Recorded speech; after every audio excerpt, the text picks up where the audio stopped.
টাকা তো নেই স্থানীয় পোলাবানেরা, কিন্তু এটা সবাই জানে। এখনো যে অভিযানের আগে ফোন দিয়ে বলে দেয় যে ভাই অভিযান আসছে, আপনারা চলে যান, ওনারা চলে যায়। আবার কিছুদিন পরে অভিযান শেষ, পুলিশ চলে যায়, ওনারা, এটা চোর পুলিশ খেলার কিচ্ছু না। এটা সবাই জানে, কিন্তু কেউ বলবে না। হ্যাঁ অবশ্যই তো আছে, কিন্তু হলো এখন কারা আছে কোন দল এটা তো আর এলো কেউই প্রকাশ্যে বলে না, আর এলো কেউ জানেও না। এখানে মেডিকেলে আসছে, আমার হলো পায়ে অপারেশন হবে, মেডিকেলে আসছেন। নিয়ে মতিহারে প্রতিদিন আল্লাহর 30 দিন। এই শুধু এখানে না, সারা মানে যত ফুটপাত আছে প্রত্যেকটা দোকান থেকে চাঁদা ওঠে, প্রত্যেক দোকান থেকে। এটা সবাই জানে, আপনারাও জানেন, কিন্তু এটা কেউ বলে না। নেয় যারা স্থানীয় তারাই নেয় কম। ওই এই ধরেন হলো ছোটখাটো মনে হয় যে হলো, এটা তো কি বলবো আর হলো খুলে, এটা আপনারা ভালো জানেন। এটা এমন কেউ জানে না নাই যে জানে না, সবাই জানে। এটা মদত ছাড়া এই মাল নিয়ে যেখানে রুগীর জায়গা হয় না সেখানে মালের জায়গা হয়, এটা মদত ছাড়া এটা সম্ভব? পুলিশের এই ধরনের কার্যক্রমে কি ধরনের ফল পাওয়া যাবে? ফল কি? কোনো ফলই নাই, এটা লোক দেখানো, কিছুই না। এটা কিছুই না। আপনি কালকে আসেন, দেখবেন কালকে আবার বসছে। পরশু আসবেন, পরশু, কালকে না আজকে আপনি বিকালে আসেন, সন্ধ্যা আসেন, আবার বসবে। কি ধরনের ব্যবস্থা নেওয়া উচিত? এটা ব্যবস্থা পাবলিকেরও নেওয়া উচিত, শুধু সরকারের আশা না থেকে পাবলিকেরও নেওয়া উচিত, নিজেদের সচেতন হওয়া উচিত, সবাই মিলে এটা প্রতিবাদ করা উচিত।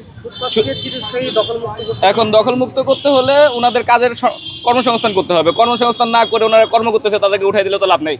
পেটের দায় হলে ঝগড়া করে হলে ওনারা আসবে, বসবে। ওনাদের কর্মসংস্থানের দরকার। এখন কর্ম নাই, আপনারা উঠাই দিবেন, তারা তো পেটের দায়ে যুদ্ধ করবে। এখন সরকারের উচিত তাদের একটা কর্মসংস্থান করে তাকে পার্মানেন্টলি তাদেরকে সরা দেওয়া।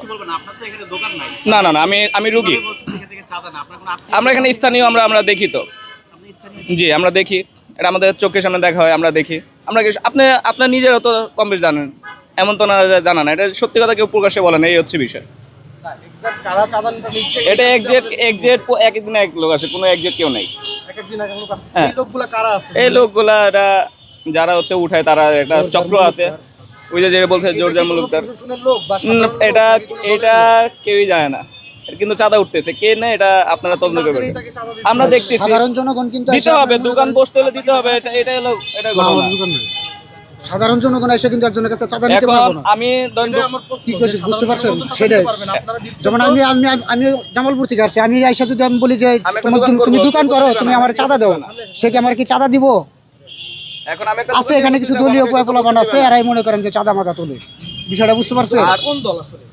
কোন দল সেটা কিন্তু আপনারা ভালো জানেন, কিন্তু আমরা প্রকাশে বললে হয়তো ভাই যে এটা আপনার যেই থাকো ওটা চাঁদা উঠে এলা আজীবন থেকে চলতেছে। চোরের বলে চুরি কর, আর চোরের বল চুরি কর, গৃহস্থ বলে সজাগ থাক, এরকম চলতেছে আজীবনই। এই বিষয়টা কারণ এটা আপনারা সাংবাদিক ভাইরা জানে, পুলিশ প্রশাসন জানে যে 15-20 বছর ধরে উঠতেছে। এটা আজকে নতুন না, 15-20 বছর ধরে উঠতেছে। এটা হয়তো এখন তারিখ দিয়ে আমাদের আশা যে ওনারা একটু যদি এটা দেখে যে যারা উঠে তাদেরকে যেতে। আপনারা কি কোনো অভিযোগ করার চিন্তা? এনে অনেক অভিযোগ হয়েছে আজকে। এটা অভিযোগগুলো মূলত কোথায় করেছেন? অভিযোগ প্রত্যেকটা থানায় হয়, পুলিশের কাছে বলে হয় না। আপনি এখন হসপিটালের ভিতরে যান, যায় দেখেন যে ফ্লাক্স নিয়ে চা বেচতে আছে হসপিটালের ভিতর দিয়ে।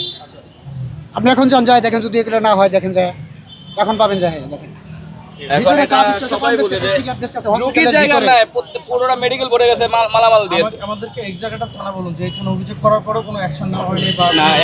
অ্যাকশন যেরকম যে চোর পুলিশ খেলা, থানায় অভিযোগ দিলে আসে, উঠাই দেয়, আবার হলো বসে। এই অ্যাকশন চাঁদাবাজ তো থাকে না পার্মানেন্ট ভাবে যে বসে আমি চাঁদা নিতেছি, ওরা আসে পকেটে গুজা দিয়ে দেয়, চলে যায়।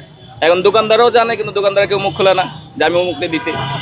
এই হচ্ছে বিষয়। দোকানদাররা প্রপারলি কাউকে হেল্প করতেছে না। এটা চাঁদা মুক্ত করার জন্য দুই দোকানদাররা হেল্প করতো, তাহলে এটা থাকতো না।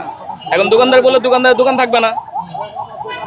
আর এখন আমরা পাবলিক, আমাদের তো এটা কোনো মাথা ব্যথা না, আমরা তো প্রপারলি ভাবে ধরতেছি না। এই হচ্ছে বিষয়। দোকানদারও বলবে না, যে দোকানদার বললে দোকান থাকবে না।